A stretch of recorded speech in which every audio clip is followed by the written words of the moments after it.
আসসালামু আলাইকুম দর্শক, আপনারা যারা জিক্সার লাভার আছেন, জিক্সার বাইক কিনতে যাচ্ছেন, তাদের জন্য আজকের এই ভিডিও।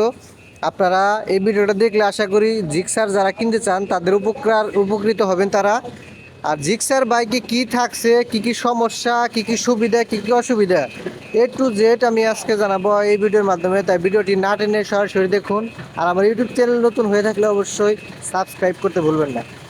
তো শুরুতে আসি, জিক্সার বাইকটি হচ্ছে বিশেষ করে ইয়াং জেনারেশন যারা আছে তাদের ক্রাশ একটি বাইক। জিক্সার বাইক যারা ইউজ করে বেশিরভাগই হচ্ছে 30 35 শূন্য 15 20 থেকে শুরু করে এরাই বেশি ইউজ করে। তো জিক্সার বাইক আপনি কেন কিনবেন? 2026 সালে এসে 2 লাখ টাকা বাজেটে আপনার জিক্সার বাইক কেনা কি ঠিক হবে? তো আপনারা যারা স্পোর্টস সেগমেন্টের বাইকগুলো পছন্দ করেন তারা কিন্তু জিক্সার বাইক কিনতে পারেন।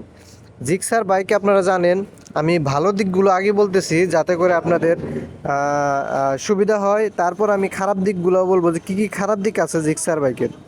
তো প্রথমে ভালো দিকগুলোর মধ্যে সবচেয়ে ভালো দিক হচ্ছে যে এটা রেডি পিক আপ। এটা থেকে আপনারা সুন্দর একটি রেডি পিক আপ পেয়ে যাবেন।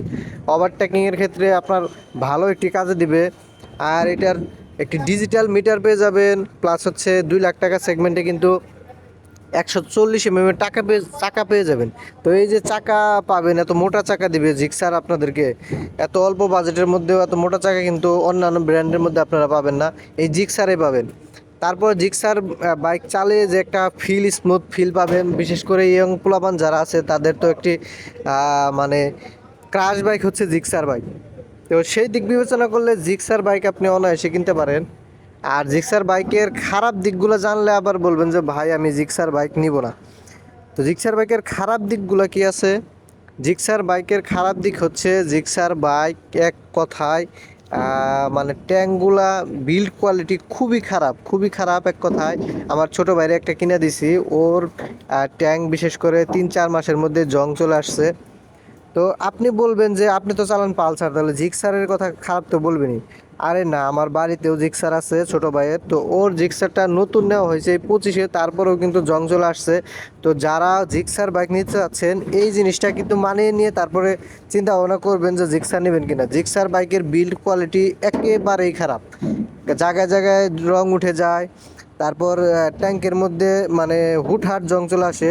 এটি কিন্তু খুবই খারাপ। আপনি 2 লাখ টাকা বাজেট একটা গাড়ি কিনবেন, আপনার গাড়ি যদি অল্প দিনে ট্যাঙ্কে জং চলে আসে, ওই জং থেকে তারপর কার্বোরেটরের মধ্যে যায়, কার্বোরেটর সহ নষ্ট করে ফেলে। তো এত টাকা দিয়ে বাইক কিনে যদি আপনার ট্যাঙ্ক নষ্ট হয়ে যায়, কার্বোরেটর নষ্ট হয়ে যায়, তাহলে কেমন হবে?